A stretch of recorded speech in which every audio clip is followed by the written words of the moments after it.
Everyone, welcome back to our video series on SAT hacks for the verbal section for the new digital exam. Don't forget to follow us for more content. All right, let's see what we have for you today. So looking at the question first, as always, we have which choice best describes the function of the underlined sentence in the text as a whole. So we're looking at this underlined section here, and specifically, what purpose does it serve in the text as a whole? What did we learn from it? What would we lose if we didn't have it? So the following text is adapted from Indian Boyhood, a 1902 memoir by Oyeza, a Santee Dakota writer. In the text, Oyeza recalls how the women in his tribe harvested maple syrup during his childhood. Right. Now the women began to test the trees, moving leisurely among them, axe in hand, and striking a single quick blow to see if the sap would appear. The trees, like people, have their individual characters. Some were ready to yield up their lifeblood, while others were more reluctant. Now one of the birchen basins was set under each tree, and a hardwood chip driven deep into the cut which the axe had made.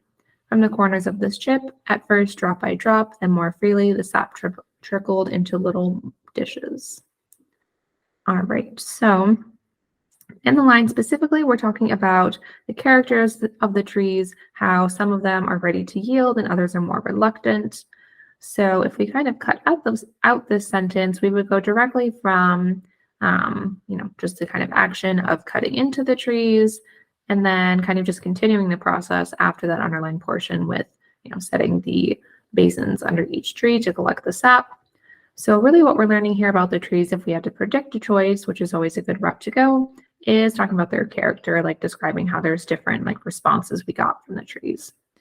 So thinking now about our choices that we have, A, it portrays the ranges of personalities traits displayed by the women as they work.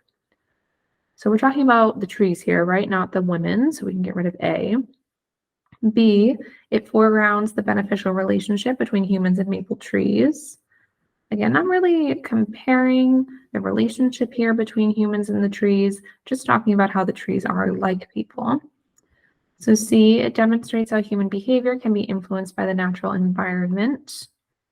That one doesn't really seem to be it either, so we're left with the D. It elaborates on an aspect of the maple trees that the women evaluate. So this is definitely going to be our right option, right? Looking at it, it elaborates on an aspect of the trees that the women are looking at. So that's exactly what we just described it as doing when we predicted the answer.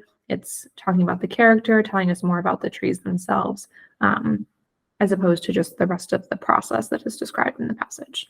All right, so D is definitely going to be our correct choice. Follow us for more.